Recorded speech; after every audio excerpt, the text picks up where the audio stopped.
My name is Joy Warren, and I'm the National Coordinator for Fluoride-Free Alliance UK.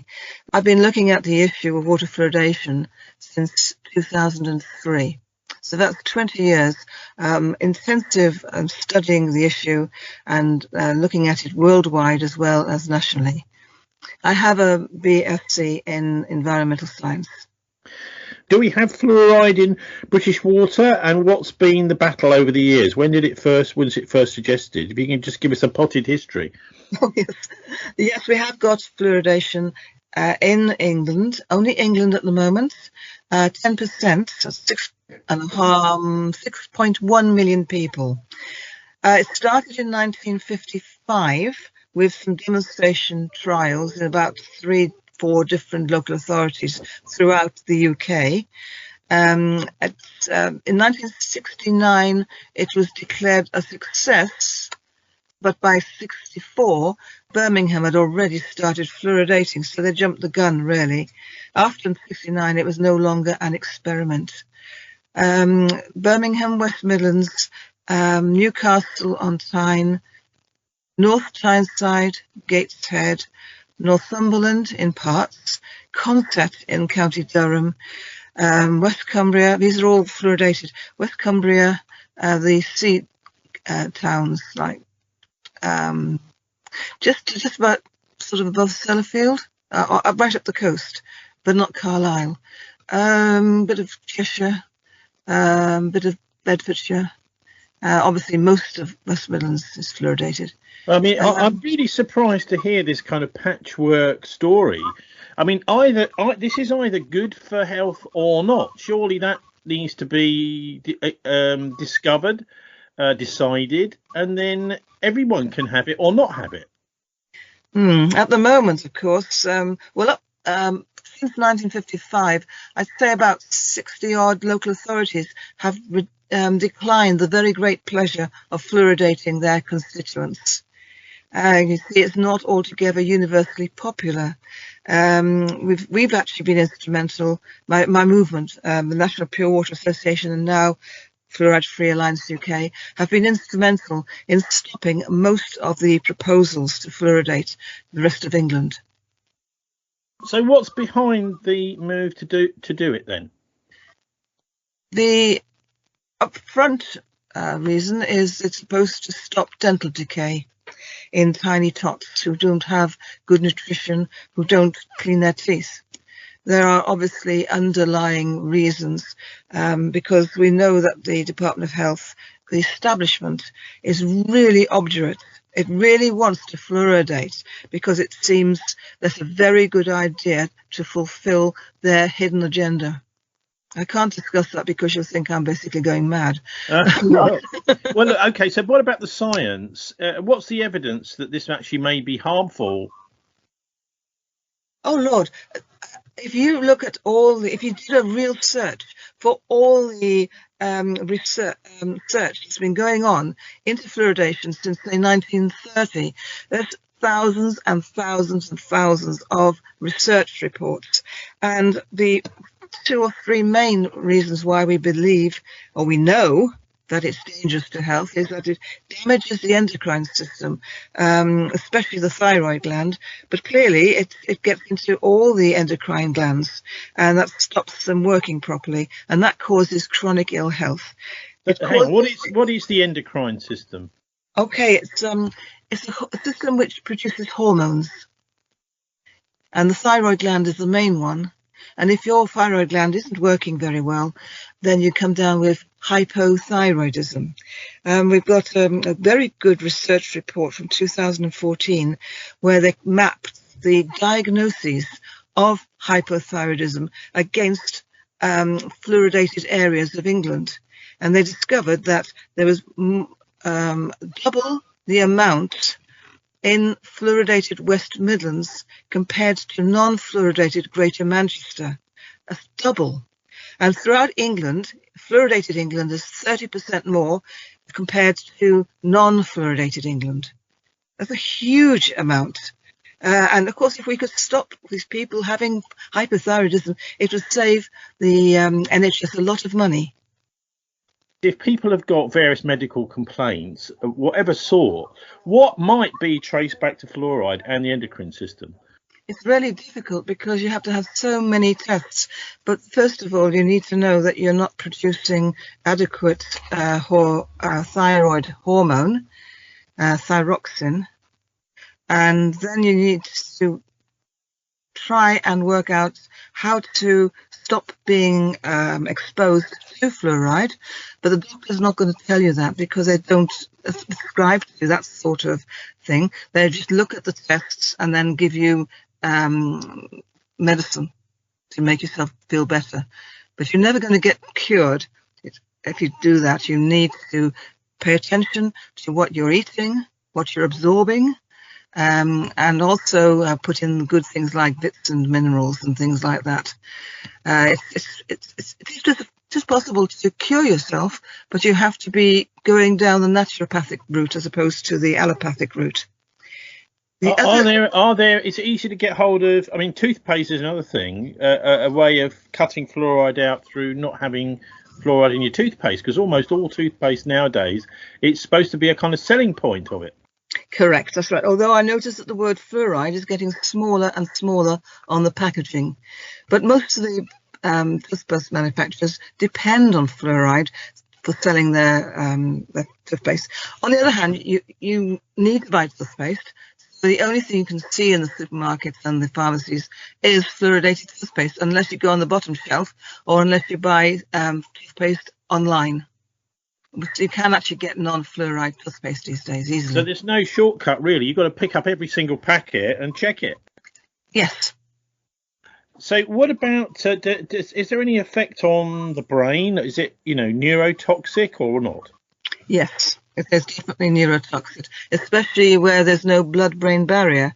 And that means the unborn child and the infant, up to 6 months, for example, can be overexposed to fluoride via the placenta or via baby formula when it's made up with fluoridated tap water. Yes, it definitely gets into the brain, and that's why we know now that it is a cause of IQ reduction in fluoridated children. Let's imagine that we've managed to cut out, we've got a non-fluoridated toothpaste, that we better check all the other ingredients and see what they are, of course, but also that we're now on bottled water. We're not drinking it from the tap if we've got fluoride in our tap water. Is that you're now pretty much safe and you can start to work on any of the previous side effects, or what? Reduced IQ, for example, in America, they found that at levels of 0.7 milligrams fluoride per litre of water, there's a drop of 5 to 7 IQ points, which is significant. In the UK, because we have more put into the drinking water, 1 milligram of fluoride per litre, then clearly the drop in intelligence is higher. Rather, I should say, the reduction is greater. Okay, so we're starting to get into the hidden agenda here. What do you think? Who is driving this, do you think? I'd say several actors. The toothpaste manufacturers who want us to continue to use fluoride. The government, because they know that they haven't got enough dentists, and they use the excuse of fluoridation as the panacea to hide the fact that they can't provide more NHS dentists. So they say, oh, it reduces dental decay, so don't worry if you can't get to a dentist. We'll help you to stop decay in your children. We haven't got enough NHS dentists. So the government can be criticised for not providing more NHS dentists. And they can't at the moment because it takes time to train them. So in the meantime, they'll give us fluoride because, don't worry, it'll be fine. I'm convinced that that is the government's medium visible agenda. There's also there's big money in getting shot of hazardous industrial waste, because if you neutralize it, it costs money. So the manufacturers would lose by neutralizing it. By selling it for a small amount of money, they're not losing anything, they're gaining money. Okay, so where does this fluoride come from? It's traded internationally. Back, say, about 10, 12 years ago, we were getting it from Finland, from a company called Yara. Up to about 6 years ago, 5 years ago, we were getting it from the Basque country in Spain, a company called DD Fluor. And now we're getting it from the Middle East. So where's it? Is it like some sort of mineral it's extracted, a chemical, or what? Right. So the fluoridating acid added to drinking water is called hexafluorosilicic acid. It's a waste, a hazardous industrial waste, which is a byproduct of the phosphate fertilizer industry throughout the world. Every one company that produces phosphate fertilizer produces this waste, and it has to be disposed of, and you can't put it in the sea. You have to neutralize it, or in this case, sell it. Now, once it's sold, it's no longer waste. So it's legal to send it to other countries. If it's not sold, it remains waste. It has to be disposed of in the country of origin. Disposed of, neutralized, buried if you like. But it's a liquid, so it's really difficult to dispose of a liquid without it leaching everywhere.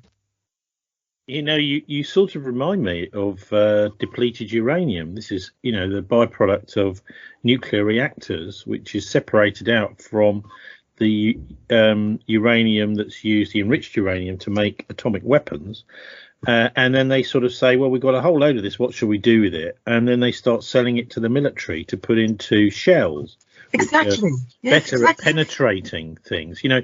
Anyway, I think you've made a very good case, Joy, that people should be able to choose whether they have this or not. And is there any evidence that the government has really tried to attempt to make that so that people can maybe have a bit of one of those little valves or something on their water system if they particularly wanted to have fluoride in their water, which would add it if they wanted it?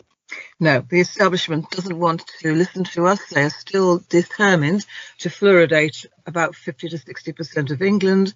Matt Hancock back in 2021 was really determined, and he was speaking for the establishment at the time, and he said, yeah, we're going to fluoridate the whole of the UK. I think he was exaggerating, because I don't think Scotland would ever countenance it.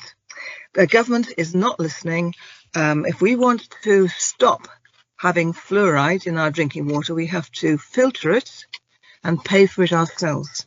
But these days, quite a few people, and the number of people is increasing, that we are not paying for our water charges. Some of us are paying for our sewage treatment, but not for our water charges. And yeah, we're winning that case because the water companies don't want the publicity of taking us to court. Wow, that's amazing. So is there if people are interested in joining that, so is this the idea is a sort of class action or something, is it? No, we're just individually stopping paying for our water charges. We've got a help sheet on my website under the resources tab, and the file is called withholding. And that tells people how to do it, gives you the rationale and how to do it. But you have to be fluoridated. You can't do this if you're no. So okay, so the next question is, which currently parts of the country are fluoridated? Yeah, Newcastle, Gateshead, North Tyneside, Northumbria, Bedfordshire, parts of Bedfordshire, parts of Cheshire, West Cumbria, West Midlands in total.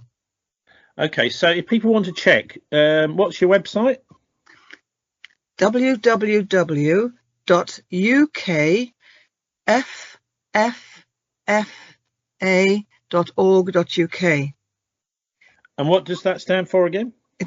We were known as Freedom from Fluoride, but now we're fluoride free. But I haven't changed the URL. No, well, that's fine. As long as we can find it, Joy. Yep.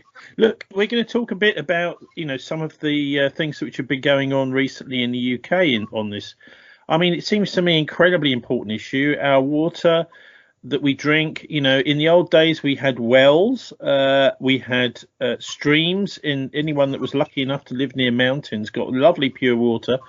And bit by bit, we've been weaned off of that free water supply onto this paid for thing, which is now run by these massive investment firms, private equity and people like that, buying up our own water. Not in Scotland, I would add. It's not been privatised there. And there's all these horror stories, disaster stories about how people have found their bills increasing, and yet there's massive leaks. The Thames Water declaring potential bankruptcy, and the government's attitude to it, rather than to renationalise it, which is the obvious thing to do for anyone that can remember nationalisation or who lives in Scotland or Ireland. I think it's nationalised there too. Is to say, okay, well, let these private equity firms renegotiate or refinance Thames Water, and so the bills are starting to leap up. So anyway, what about the United States? Because I know there's been some court cases in the US about fluoridation. Correct. It's been going for 6 years, or 7 years, in fact. And the judge gave his judgment in September to say that fluoride poses an unreasonable risk for the IQ of children and for their health. And that has actually now started a very nice slow trickle of water utilities saying we're not going to fluoridate anymore. And then, of course, on the 20th of January, we fully expect JFK Jr. To start the process of requiring the water utilities to stop. And also some of the local authorities over there, city councils, have mandated fluoridation, but they'll be asked to change the mandate.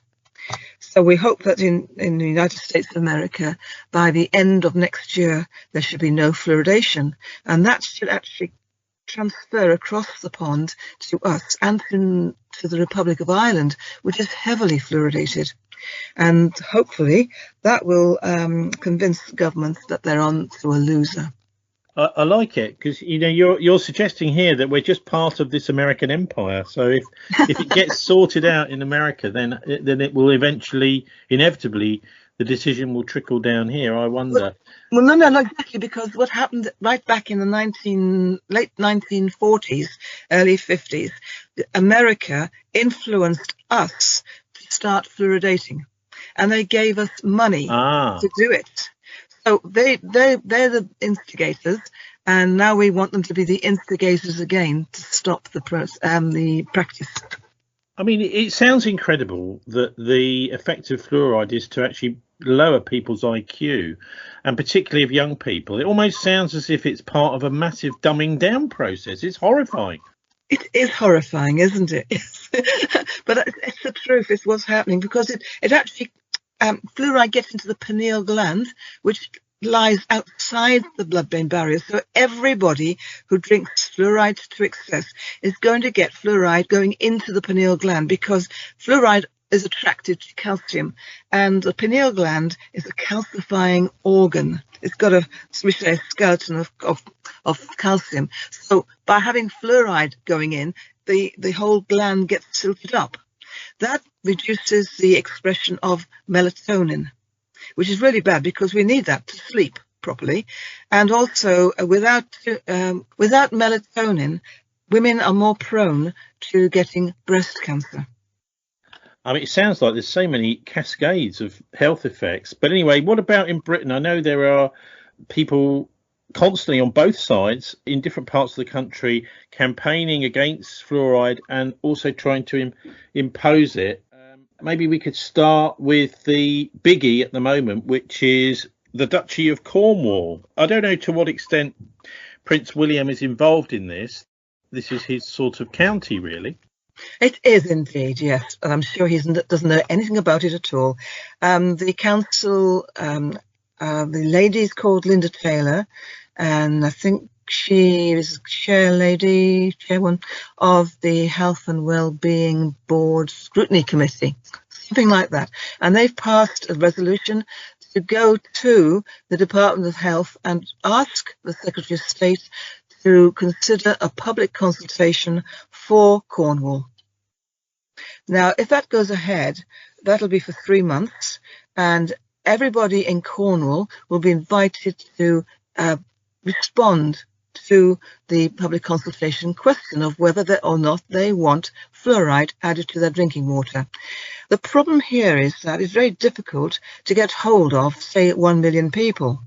I mean, how do you contact 1 million people? We've got wonderful media, but there's closed down by national media on this, and I'm afraid the national broadcasting companies are not interested, or they've been told not to publicise it. So we have a real problem, but we manage, because we've got a wonderful website which we're going to transfer from the north east of England, which was live during the public consultation. So that will be transferred and be given a new name. So it's already waiting to go to help people to fill in a public consultation questionnaire. But after 3 months, then we have to wait for West Streeting to be influenced by the Office for Health Improvement and Disparities, which actually run the public consultation. So if it happens, it won't happen for several months. But by then, I think fluoridation will be dead in the water. And pardon the pun, it's not going to go any further, because people will be so scandalized. We're just basically making sure we get the information out that their children's IQ is being reduced by them being exposed to fluoride in the womb, and when they're an infant, fed with baby formula made up with fluoridated tap water. It's funny because, I mean, you know, the teaching unions constantly complaining about the lowering standards of teaching, the curriculum that doesn't really suit the teachers. They're finding it difficult to teach the kids. The ending of the grammar schools in the 1970s, or the shutting down of a lot of them, was also the introduction of comprehensive education by Shirley Williams. This messed up the rather good education system we had after World War II, after the Butler Report. But it's almost as if there's, it sounds to me as if this is a sort of two-pronged, or maybe even more pronged approach, this dumbing down idea. But we've also got, I know there's been some changes also recently here in East Anglia and in Nottinghamshire. Okay. In Nottinghamshire, there's a doctor called Dr. John Doddy, who's chair of the county's Health and Wellbeing Board, who about 6 months ago was saying, we want fluoridation for the county. I'm not quite sure where it got to. Clearly, as soon as I hear what's happening, I start writing letters to councillors and to the people who are pushing the agenda. I hope it's not going to go ahead in Nottinghamshire, but parts of the county are fluoridated by default, because what happens is the water runs through the pipes and ends up in Nottinghamshire when it's supposed to be somewhere else.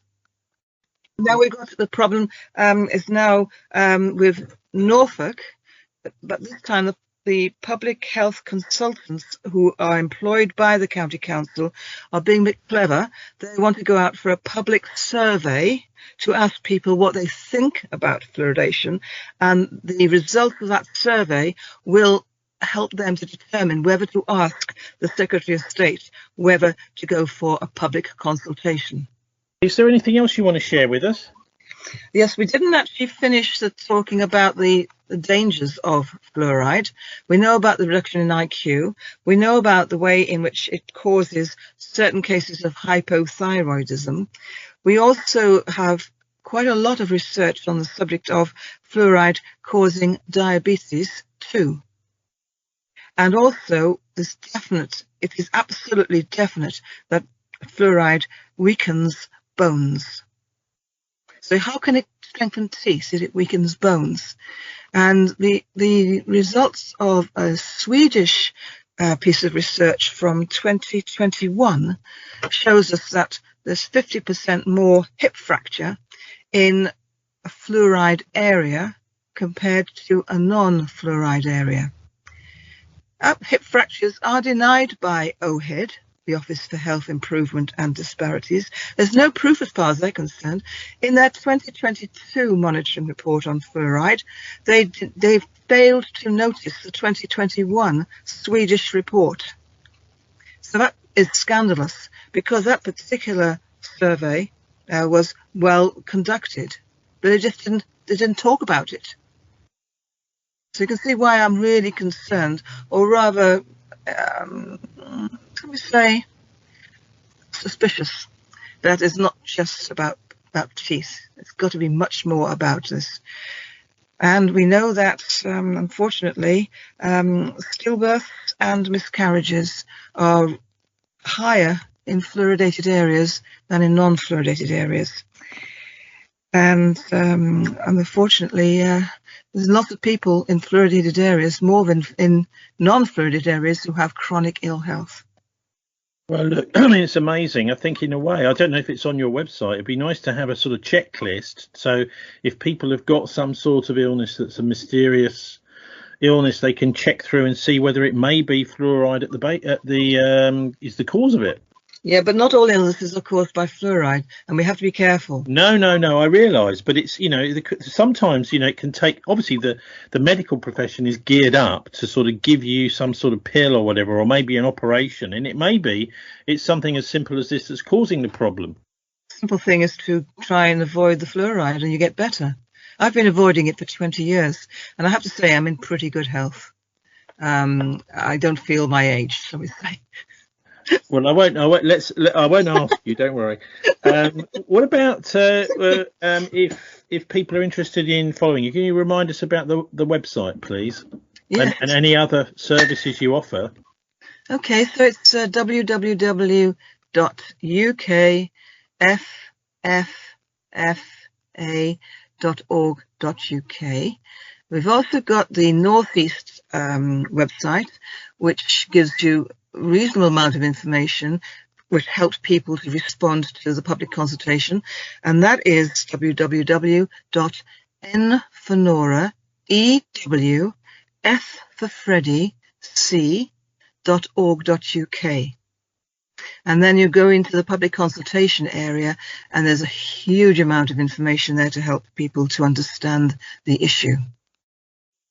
We've actually got a Telegram channel with almost 2,500 people on it, and it's quite active, and we keep very strictly to the topic of water fluoridation, water quality, filters and health and all that sort of thing to do with swallowing adulterated water. The address for the Telegram channel is t.me/Fluoride Free UK, all one word. It's almost like fighting to figure out what's going on. People shouldn't be having to do this, Joy.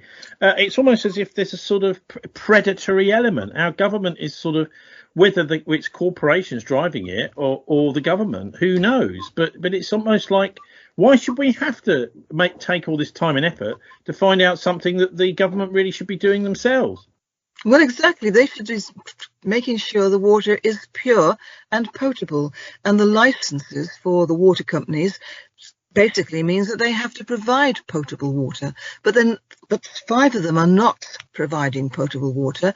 They're providing what we call medicinal liquid, because the upfront reason for adding fluoride is to prevent or actually to increase the resistance of consumers to dental decay. It's clearly preventative. It's a prophylactic, and therefore it's a medicine. And therefore it's not drinking water, because it doesn't comply with the provisions and protections of the Drinking Water Directive. The directive has been retained post-Brexit. So the Article 3 in the directive says medicinal water is not included in the directive, which means there are no quality guidelines for medicinal liquid. I mean, do you know of anyone that's actually, I don't know, put in a borehole or sunk a well because they just fed up with having this medicine coming through the water pipes? In 1955, a lady in Andover sunk a well in her garden. and they were being compulsively fluoridated as part of the demonstration trials. Andover stopped fluoridating 3 years later because people rebelled, kicked out the local authority, got a new local authority in, and the day they were in post, they stopped fluoridating for Andover. So Andover escaped. But this lady was really worried, and she got herself a well dug. I don't know of anybody else since. There probably have been, but I have not known news of that at all. Anyway, okay.